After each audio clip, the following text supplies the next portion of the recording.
I'm going to give you the whole theme of Esther right now in just a short little couple of sentences. I'll give you the entire message of the book of Esther. Now, that doesn't mean, Mike, that doesn't mean that you can then skip out on the next several weeks, because there are other smaller points throughout the book that we need to know. But the most important lesson of Esther is this: God is involved in everything.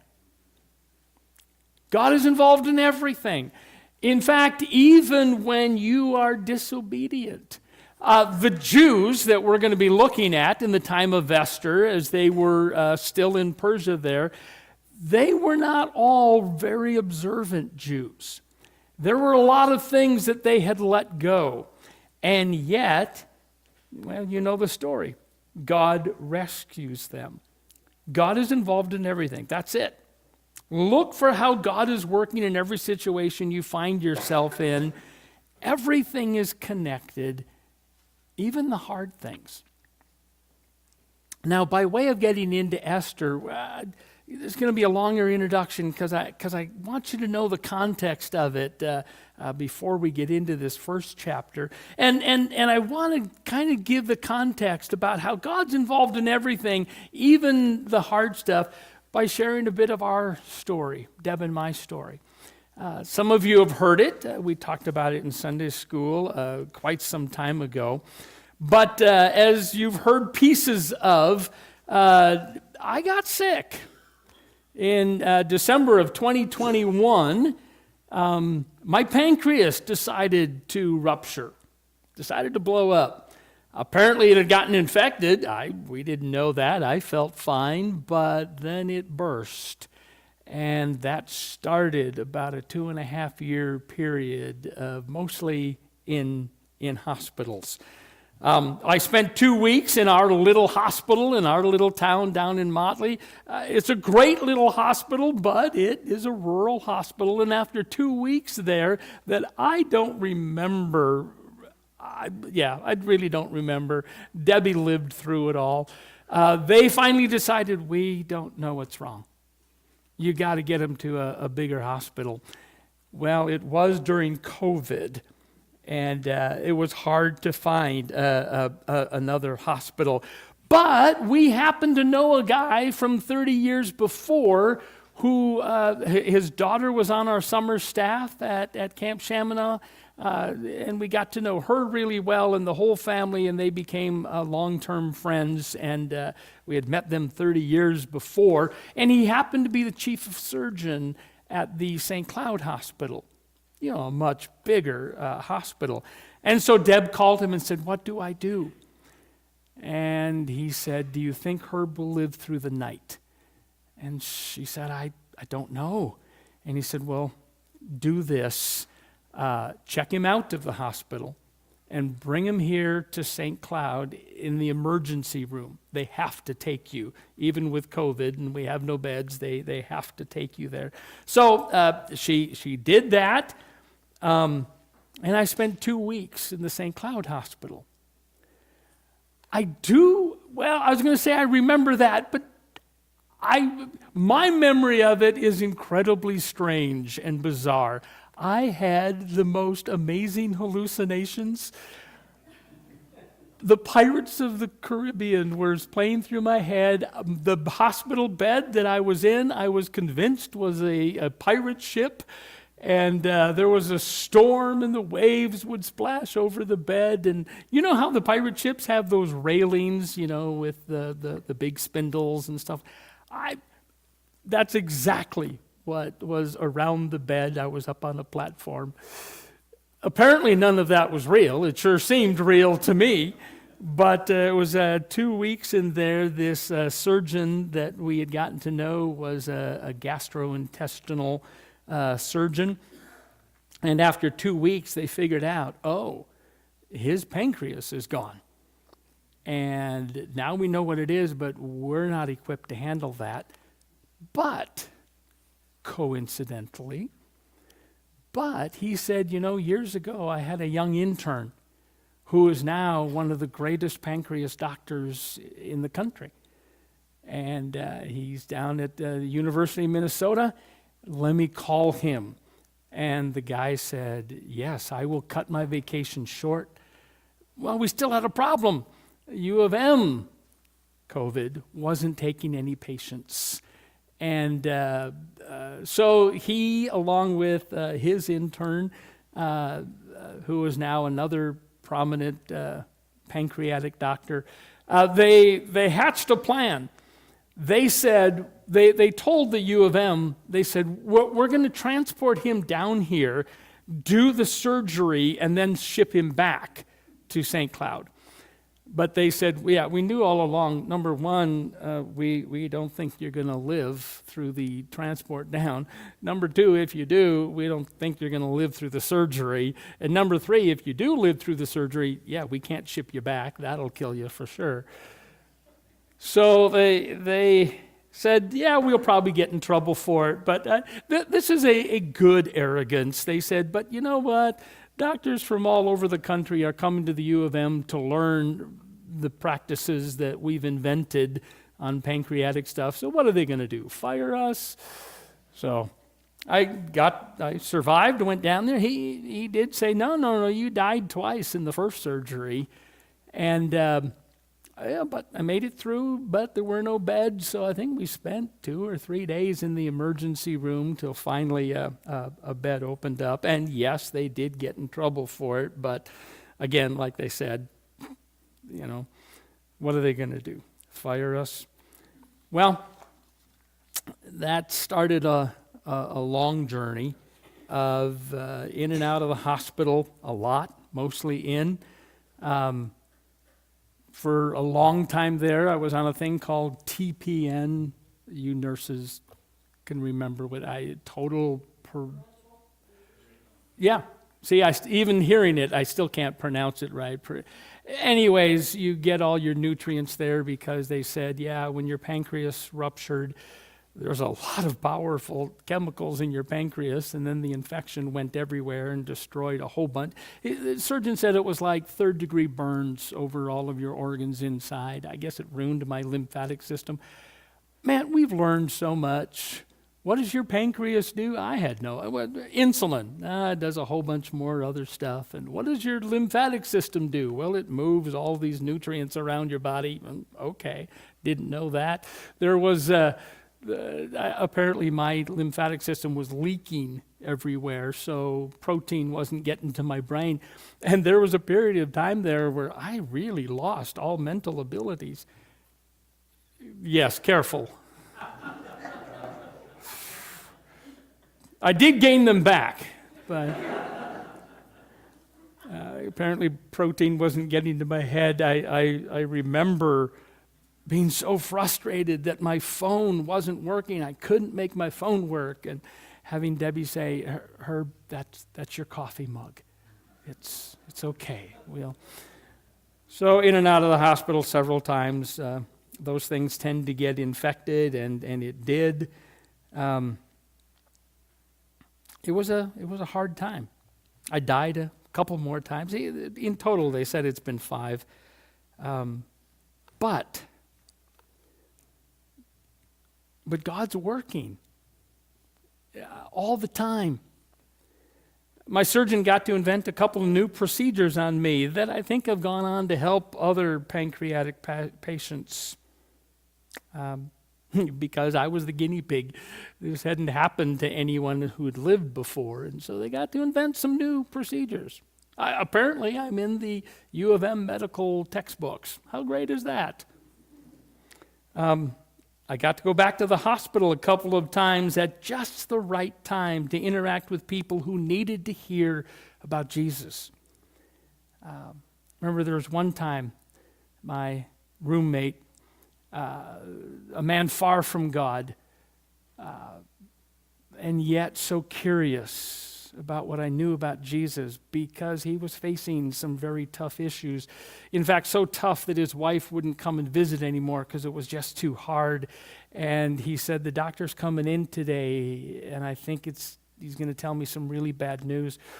Would you be here with me? Absolutely. So I got to sit with him as the doctor told him, I'm sorry, the cancer is gone on far too long and you will not live. And I got to share with him the good news of Jesus and how, no, you will live. It's a matter of where. I got to see God's goodness in ways that I could never have experienced any other way. I got to catch some glimpses of heaven on 3 different times. But that's a lesson for another Sunday. My point is this. Forgive this long introduction, but Esther is a special book to me because my point is this. Do you think these are all circumstances or coincidences that we just happen to have made friends with a guy 30 years before who was a gastrointestinal surgeon, chief of surgeon at St. Cloud? Do you think it's just coincidence that he happened to have an intern who is one of the premier pancreatic doctors in the country? Do you think it just happens that these guys were willing to take some chances and get in trouble and say, well, we don't have a bed, but we'll kind of lie our way through this thing and get him down here? That's the context of our passage before us this morning. And the whole book of Esther is that God is working. So, our main point, as I always try to give you, our main point this morning is this. There's no such thing as coincidences. God's working all the time. Watch for it. Every interaction is a divine appointment. Now, before we read our text, I told you this is a long introduction. Before we read our text this morning, I want to give a little more context to the book of Esther. Esther can be a little controversial because, as many of you know, God's not mentioned. Now, wait a minute. It's in the Bible. It's a book all about God. But God is not mentioned in the book of Esther. And we'll unpack that together. And yet, it's rarely questioned as an important scriptural text for the Jews because they celebrate, they have a whole celebration called Purim. Ever since this time, they have celebrated it. So it lends tons of credibility to the fact that, no, this is a sacred book. This is an inspired book. And God is all over the book. If you know your Hebrew, which I don't, oh, Dorothy, we'll rely on you. There are 5 times in the passage when the Yahweh, the Hebrew name for God, is spelled out in an acrostic. It's like the author is just embedding in it that, no, God is mentioned. God is mentioned all throughout it. And archaeologists have not too long ago, within the last 50 years, discovered what they think is the palace where all of this happened. Isn't that incredible? So, I think we can safely say that no, it's a trustworthy book. Because of where it falls in our Bible, sometimes we get the chronology wrong. This is after Daniel. Okay, Daniel served under several different kings. Nebuchadnezzar, of course, is the king that took Daniel and all of his friends captive, and a bunch of other Jews. There was after Nebuchadnezzar, there was a king we hardly ever hear about, Evel-Marduk. But then we do hear about Belshazzar, and then Darius, and then Cyrus. Daniel and all of these kings are long gone before Esther's on the scene. Now, your Old Testament books are not necessarily in chronological order. We're going to put up a quick slide that might help kind of figure out how is the Old Testament put together here. We have the first 5 books called the Pentateuch, sometimes called the Talmud, sometimes called the Law. They're the 5 books of Moses that you know, Genesis, Exodus, Leviticus, Numbers, Deuteronomy. And then following that, we have a group of historical books. History books, Joshua, Judges, Ruth, 1st and 2nd Samuel, 1st and 2nd Kings, which overlaps 1st and 2nd Samuel, just as Samuel's from the perspective of the priests, and 1st and 2nd Kings is from the perspective of the kings. And then 1st and 2nd Chronicles, which also overlaps, but it's from the perspective of the scribes, the guys that have to write all this down. And then Ezra, Nehemiah, and then Esther. And then we have the wisdom literature, sometimes called poetry, Job, Psalms, Proverbs. And then the major prophets, Isaiah, Jeremiah, Lamentations, Ezekiel, Daniel. And then we have our 12 minor prophets, Hosea, Joel, Amos, Obadiah, Jonah, Micah, Nahum, Habakkuk, Zephaniah, Haggai, Zechariah, and Malachi. And they all overlap as well with the 1st and 2nd Samuel, 1st and 2nd Kings, 1st and 2nd Chronicles. So, if sometimes as you're reading your Bible, you're going, man, wait a minute, who came? It's because they're not chronological. They're written in your Bible and they are grouped. It's like going to a library. Hey, I need this section of the library. And that's where you'll find them. So it looks like Esther comes before Daniel, but it's the other way around. During Ezra and Nehemiah's time, different waves of Jews were released to go home, but some chose to stay there in Persia. They'd built their lives in Persia, and Esther comes along about 100 years after Daniel. Daniel died during the reign of King Cyrus, and King Cyrus's son was Xerxes, who shows up in Esther. Whew.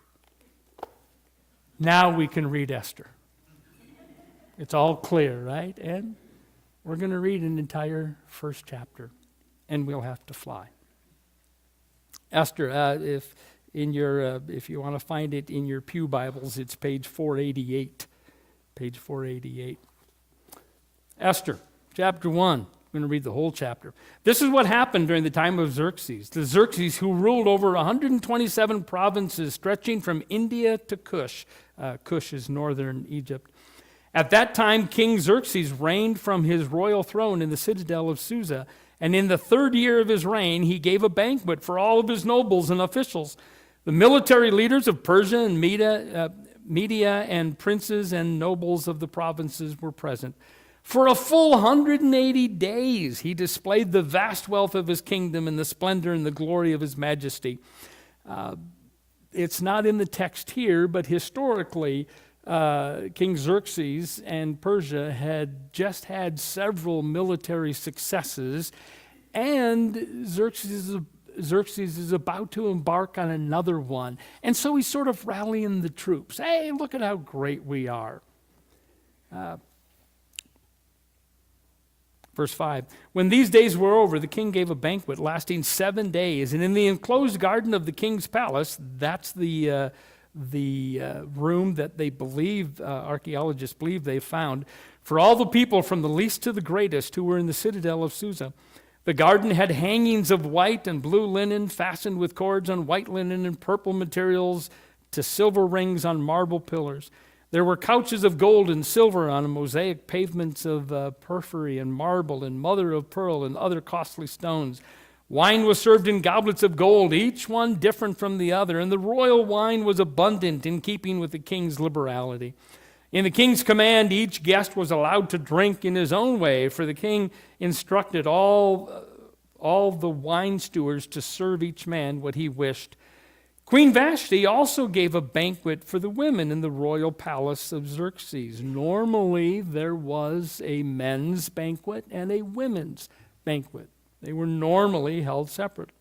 On the 7th day, when King Xerxes was high in spirits, you can read that as drunk, he commanded the 7 eunuchs who served him, and then we get their names, to bring before him Queen Vashti, wearing her royal crown in order to display her beauty to the people and nobles, for she was lovely to look at. But when the attendants delivered the king's command, Queen Vashti refused to come. Then the king became furious and burned with anger. And since it was customary for the king to consult experts in matters of the law and justice, he spoke with the wise men who understood the times and were closest to the king. And we get their names. The 7 nobles of Persia and Media, and had special access to the king and who were the highest in the kingdom. According to the law, what must be done to Queen Vashti, he asked. She has not obeyed the command of King Xerxes that the eunuchs have taken to her. Then Menucham, replied in the presence of the king and the nobles, Queen Vashti has done wrong, not only against the king, but also against all the nobles of the peoples of all the provinces of King Xerxes. For the queen's conduct will become known to all the women, so they will despise their husbands and say, King Xerxes commanded Queen Vashti to be brought before him, but she would not come. This very day, the Persians and Median women of the nobility who have heard about the queen's conduct will respond to all the king's nobles in the same way. There will be no end of disrespect and discord. Therefore, if it pleases the king, let him issue a royal decree, and let it be written in the law of Persia and Media, which cannot be repealed, that Vashti is never again to enter the presence of King Xerxes. Also let the king give her royal position to someone else who is better than she. Then, when the king's edict is proclaimed throughout this vast realm, all the women will respect their husbands, from the least to the greatest. And the king and his nobles were pleased with this advice, so the king did as Menahem proposed. So he sent dispatches to all the parts of the kingdom, to each province in his own script, and to each people in their own language, proclaiming in each people's tongue that every man should be ruler over his own household. There it is, written in law. Wow. I don't hear any of the women saying amen to that. There are so many things going on here. And it seems like, what on earth does this have to do with the rest of the story? There's lots of things that are leading up to this.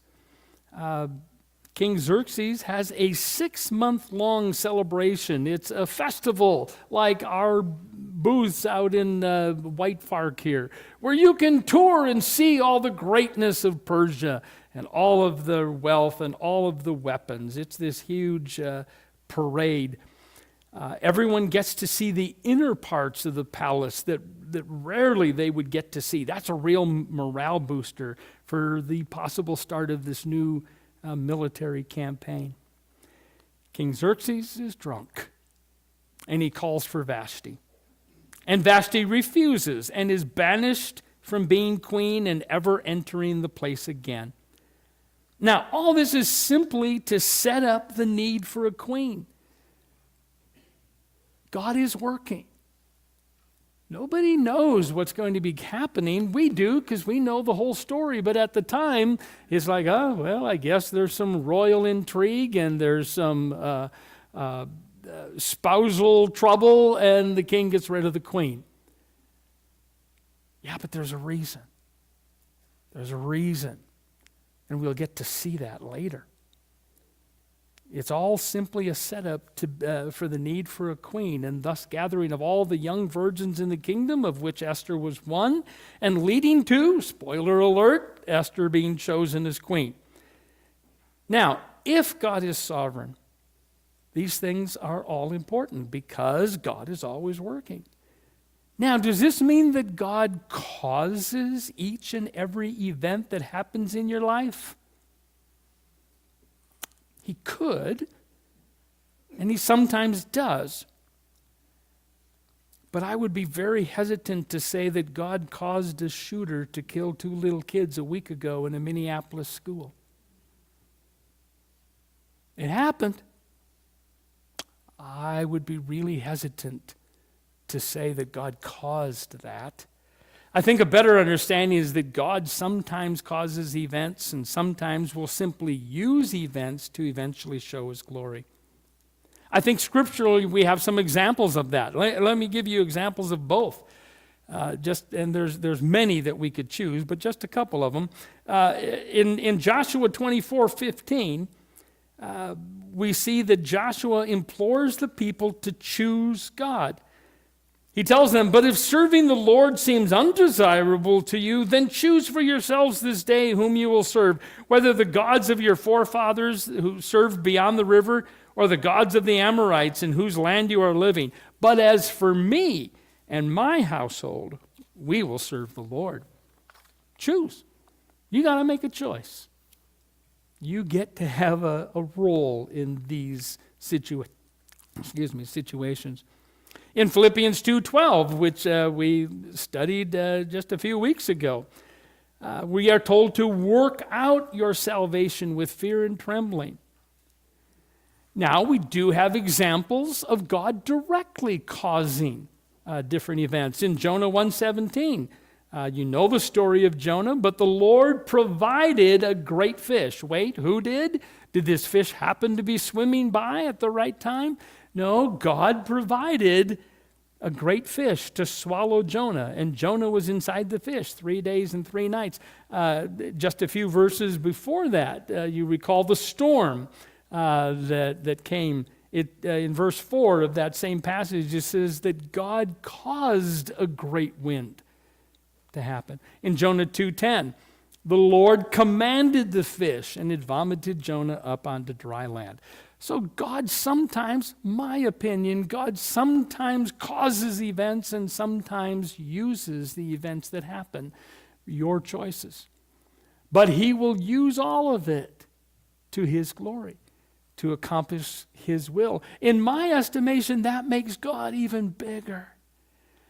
That he knows the choices that I'm going to make, and he can use those to continue to teach me about himself. So, what exactly does Xerxes ask Vashti to do? Now, some scholars suggest, and it's a possibility, but some scholars suggest that Xerxes decided they directed her to present herself in some sort of pornographic way. That's a possibility. Where that understanding comes from is from some early rabbinical interpretations of the passage that isn't necessarily dictated by the text. It could be that, just as I said, men had the banquet here and women had the banquet here. Royalty, especially royal women, were not to be gazed upon by us riffraff. That's why they traveled around in covered carriages, that the soldiers would carry. That's why they would always have their faces veiled. The text doesn't demand, it could be, but it doesn't demand that he was asking her to do something pornographic. But nonetheless, he's drunk. Vashti says no. We're kind of used to that today. We see more and more Muslim women that are dressed in the hijab or even the entire burqa, the one that covers everything. We see it just west of where we live. We have an Amish and Mennonite community, and they always have the kappa on, sometimes the full bonnet. We see that today.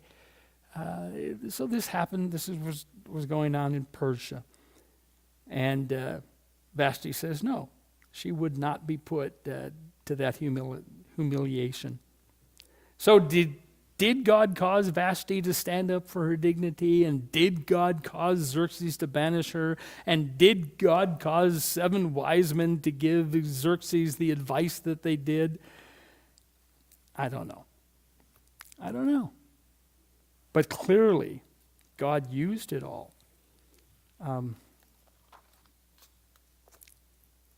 So our question is, did God cause all of this? I don't know. But I know that God used this situation, as we will see in weeks to come, to save his people. The point is that all of these events are connected.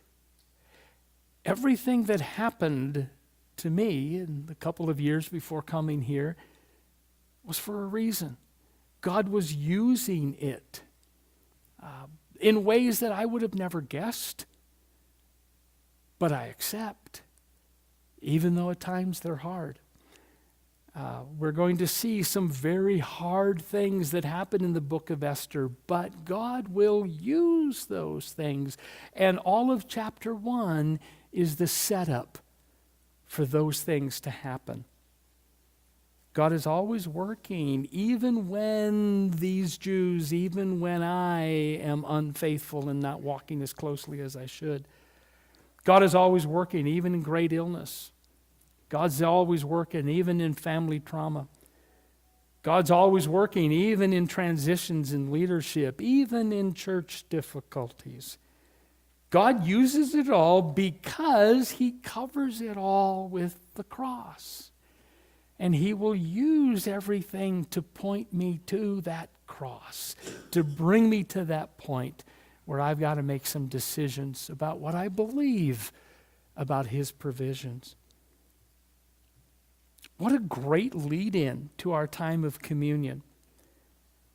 From before creation, God knew that you and I would fall into sin. And from before creation, Revelation 13:8 tells us that before creation, Christ was crucified. God had it planned all along. I'm going to use these rebellious people. I'm going to use every circumstance to bring people to see the cross, to see that God is in control. That's why Jesus told his disciples to repeat this communion service so that they would never forget that it's all about Jesus. Every circumstance, every trial, every joy, every victory is all about our Redeemer. It is all connected, and God is always working. And we always need to remember him, just as he says in this service we should do. That's what communion reminds us of, and that's what we get to celebrate this morning. We at LedgeRock here observe what we call open communion. If you're a visitor, you don't need to be a member of this church. What you need to be is one who knows they need a Redeemer, is one who loves Jesus. You don't have to be perfect. These Jews in the first chapter of Esther were not following God the way they should. There were lots of things that they had lapsed, but we'll find throughout the book that they begin to realize that. And if you are one that realizes, I'm a mess, I need a Redeemer, then please join us in communion this morning. We'll have our ushers come forward and let me pray. And we'll pass out the elements. And I'm going to ask you to hang on to them until we all get served, because it's something that we want to be reminded of together. Let me pray for us. Father, thank you for your word that comes to us in so many different ways. Thank you for your testimony of how you cover it all. And you will use all things to draw us to yourself. Father, as we pause to celebrate communion together, help us to do what you asked us, to remember, to do this act of celebration in remembrance of you. In your name, amen.